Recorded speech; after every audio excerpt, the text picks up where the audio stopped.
हाथरस हादसे से जुड़ी खबर पर चर्चा कर लेते हैं, जहां हादसे में अब सीओ, तहसीलदार और एसडीएम को सस्पेंड कर दिया है और मुख्यमंत्री योगी आदित्यनाथ ने एक्शन भी ले लिया है। मामले में लगातार आधिकारिक बयान सामने आ रहे हैं। एसआईटी की जो रिपोर्ट पेश की गई है उसको देखते हुए लगातार एक्शन लिया जा रहा है। क्या कुछ खुलासे अब तक मामले में हुए हैं, रिपोर्ट देखिए।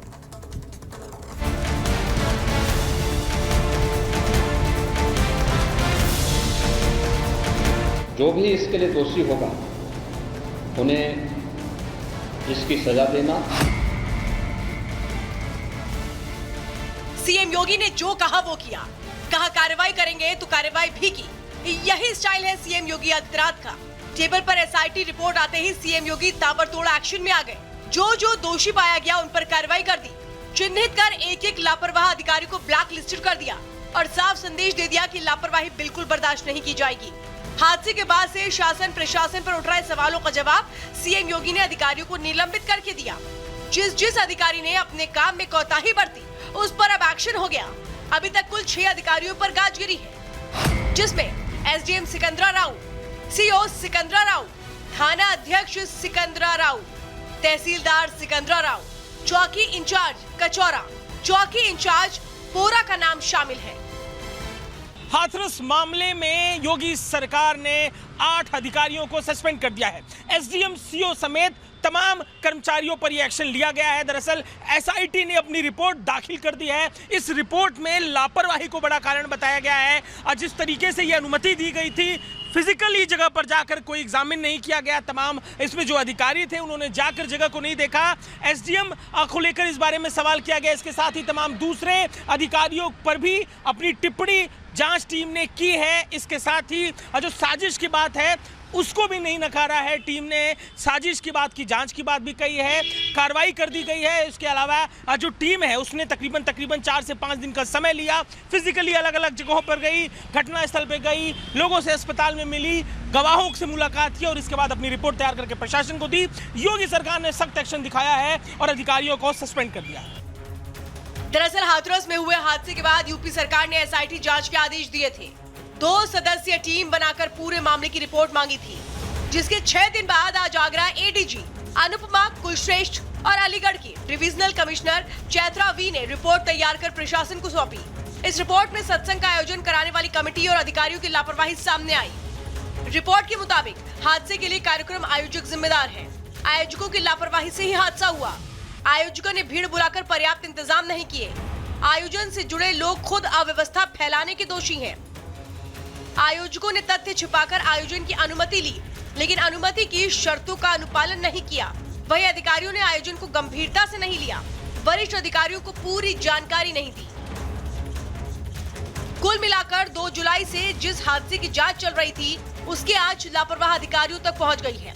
लेकिन सवाल ये कि इस पूरे आयोजन का मुख्य फेस नारायण साकार हरि बाबा कहां गायब है, जिस बाबा को ढूंढ निकालने के लिए पुलिस की टीमें दिन रात लगी हैं, दिन रात छापेमारी कर रही हैं, रोज आश्रम के चक्कर लगा रही हैं। वो बाबा आखिर कौन सी गुफा में बैठा है? बाबा के साथ साथ उसके खास लोगों पर भी शिकंजा कसा जा रहा है, चाहे सेवादार हो या फिर राजदार, जो भी शामिल है, जिसका भी नाम सामने आ रहा है उस पर कार्रवाई हो रही है। इसी कड़ी में पुलिस अब तक 11 ऐसे लोगों को गिरफ्तार कर चुकी है जो किसी न किसी तरीके से बाबा से जुड़े थे और हाथरस में हुए हादसे के लिए जिम्मेदार थे। 2 जुलाई को मंगलवार का दिन हाथरस के लिए अमंगलकारी तो साबित हुआ ही, 121 लोगों को जान भी गंवानी पड़ी। हादसा बहुत गंभीर था, तो ऐसे में एक्शन तो होना ही था। लेकिन अब सवाल ये कि एसडीएम, सीओ, तहसीलदार समेत 6 पर एक्शन के बाद अगला नंबर किसका? Bureau report, Republic Bharat. सहयोगी जतिन इस वक्त हमारे साथ में जुड़े हुए हैं। जतिन, जिस तरीके से अधिकारियों पर भी गाज गिरी है, जो इसके जिम्मेदार पाए गए हैं, कहीं ना कहीं कि उनकी खामियां रही हैं, जिसकी वजह से भी यह हादसा इतना बड़ा हुआ। लेकिन अभी और क्या जानकारी है, क्योंकि बाबा तक पहुंचने के लिए अभी और कितना समय लगेगा? क्योंकि और भी कई सेवादार हैं जो बड़े खुलासे इस मामले में कर सकते हैं। जी बिल्कुल, देखिए सुबह 10 बजे जो एसआईटी की रिपोर्ट है वो सीएम ऑफिस पहुंचती है और कुछ ही मिनटों में सीएम ऑफिस या यूं कह ले कि योगी सरकार द्वारा निर्देश दे दिए गए और 6 जो लोग हैं, 6 कर्मचारी उनको सस्पेंड कर दिया गया, जिसमें एसडीएम, सीओ और तमाम जो थाना प्रभारी है, बीट ऑफिसर्स है, इन सभी लोगों को सस्पेंड किया गया। लेकिन ये लिस्ट अभी और बढ़ेगी, लेकिन जांच इसको लेकर पैरेलल की जा रही है। चाहे अधिकारियों पर जांच की बात हो तो न्यायिक आयोग का भी गठन किया गया, वो भी इस पूरे मामले को इन्वेस्टिगेट कर रहे हैं। जो आज एसआईटी की रिपोर्ट दी गई है उसमें 134 लोगों के स्टेटमेंट दर्ज किए गए, लेकिन सवाल फिर से वही खड़ा होता है कि बाबा कहाँ है। बाबा को लेकर पुलिस ने उस एसआईटी की रिपोर्ट में भी कुछ नहीं बोला, लेकिन इतना बिल्कुल बोल दिया कि कॉन्स्पिरेसी हुई है। कॉन्स्पिरेसी किसने की, और यही वजह है कि एसपी लेवल के अधिकारी अब इस पूरे मामले को इन्वेस्टिगेट कर रहे हैं। हालांकि आपको याद होगा कि जब हमने एसपी हाथरस से बात की थी तो उन्होंने भी पॉलिटिकल कॉन्स्पिरेसी की बात इस पूरे मामले में की थी, लेकिन वो पॉलिटिकल कॉन्स्पिरेसी किसकी है, किसने रची, पैसा किसने दिया, मधुकर के अकाउंट में पैसा किसने डाला, ये तमाम चीजें हैं जो कि जांच का विषय है। एसपी हाथरस का साफ तौर पर कहना है कि अब जब एसआईटी की रिपोर्ट पेश कर दी गई है तो जल्द ही अब जो हाथरस पुलिस है वो कोर्ट मूव करेगी। मधुकर जो इस मामले में मुख्य सेवादार है उसकी कस्टडी ली जाएगी, उसके बैंक अकाउंट को खंगाला जा रहा है, लेकिन कॉल डिटेल के आधार पर जितनी गिरफ्तारी अभी तक की गई, क्योंकि मधुकर समेत 11 लोगों को अभी तक इस पूरे मामले में गिरफ्तार किया है, और कौन कौन से लोग सेवादार वहां पर मौजूद थे, क्योंकि 17 लोगों की लिस्ट पुलिस के पास मौजूद है।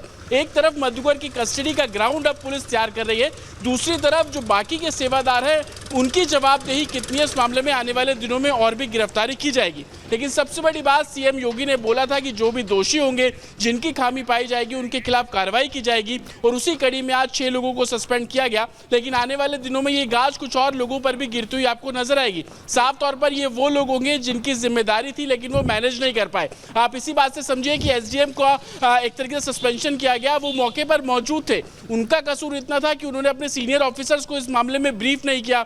जो सिचुएशन वहां पर क्रिएट हुई, इंतला नहीं दी, खबर नहीं दी कि आखिरकार किस तरीके से 80,000 की जो भीड़ है वो 2.5 लाख में कन्वर्ट होने वाली है, जबकि मधुकर ने चिट्ठी लिखी थी, यह खुलासा भी हुआ है। लेकिन बाबा को लेकर के एक के बाद एक खुलासे हो रहे हैं। उत्तर प्रदेश पुलिस में पहले सूरजपाल हुआ करते थे और उन्हीं के पूर्व साथी नजर सिंह ने खुलासा करके कहा है कि वीआरएस लिया क्योंकि रेप के केस लगे, रेप के चार्जेस लगे, इस वजह से वीआरएस ले लिया, और कभी भी सत्संग की बात नहीं की थी। आश्रम को लेकर के भी नजर सिंह ने बड़े खुलासे किए हैं। हमारे सहयोगी ने बात की है नजर सिंह से, क्या कहा उन्होंने, आप भी सुनिए। नौकरी समय में कोई चमत्कार नहीं था, न चमत्कार था, न कुछ नहीं था, लेकिन उनके संग उनके कमरे पे बलात्कार था। क्या एलिगेशन था? एलिगेशन ये थे, वहाँ लड़कियों को बुलाते थे खुदाई चोटी को वहाँ पे, और कहते थे मेरे यहाँ आश्रम सुनो, मेरे प्रवचन सुनो। पर कुछ भाई अपना आदमी काम करेगा तो भाई प्रवचन सुनेगा। प्रवचन के नाम, जब नौकरी करते थे तो भी प्रवचन के नाम पे महिलाओं को बुलाते थे भी। महिलाएं कौन होती थी? महिला जो आश्रम हमारी जुड़ी भैया सब टांगे कहती हम फूल देते न माला, तो फिर पैसा धंधो लेते आई कहाँ से लगे। अच्छा, ये जब थाने में थे, जब पुलिस की नौकरी कर रहे थे, तो उस समय किन लोगों से मिलते थे? क्या उस समय भी बैठ के अपने सहयोगियों को प्रवचन सुनाया करते थे शुरू से? कुछ नहीं सुनाते थे जी, कुछ नहीं। अब ड्यूटी करके 8-8 घंटा की, 6-6, 12 घंटे पुलिस ड्यूटी होती, 12 घंटा की, 12 घंटे ड्यूटी पिकेट करिए, गश्त करिए, चले जाते थे। बरपन का जब अपने पर ज्यादा एलिगेशन लग गए, इन्हें पर रिटायरमेंट ले लिया। फिर ये गाँव में आए गए, गाँव पूरी बात सुनना, गाँव में इनकी जो माता श्री कहता है, बबयान कहता है, तो वो औरतों से कहती थी तो हमारे पास बैठा करो सब जनी, आओगे, जो तुम्हें नहीं आओगे हमारे पास तो और आदमी कैसे आएंगे। तो वो बोली कि भाई तुम तो सोने चांदी से लदी हुई हो, हम खेती में काम करना, हम खेती काम ना खाएंगे कहा हम लोग, तुम्हें तो कोई काम तो है ना तुम्हारे पास यही है गिट्टी करना, और तो गाँव में बुलाना, बैठाना, घर घर जाना, घर घर जाके बुला के लाती। दलाल जितने भी सारे सब दलाल ही काम करता है।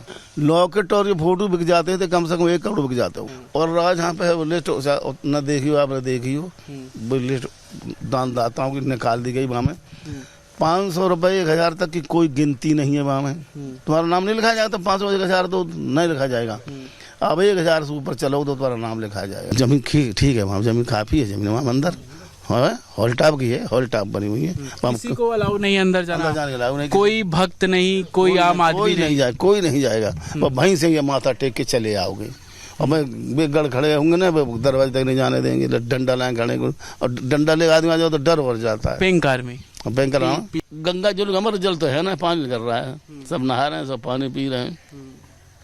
कहते हैं कोड़ ठीक हो जाए, खुद कहते थे आप नहा लो बाबा, पानी से कोड़ दूर हो जाएगा, शरीर का कष्ट दूर, कष्ट दूर नहीं हो। तो मैंने आदमी एक आदमी ऐसा पढ़ा देगा अपने बाप को विकलांग लाया था, 1 हफ्ता पढ़ रहा वो ठीक ही नहीं, और पढ़े रहा 10 दिन तुम बिल्कुल ठीक हो जाओगे, मैं जगह दी। उनके आसपास कुछ चर्चाएं हैं, क्या होता है? क्योंकि कई बाबाओं की कन्याओं को लेकर किस्से बहुत अलग से होते हैं, इनको लेकर कोई चर्चा है? हाँ चर्चा मैं बताऊंगा।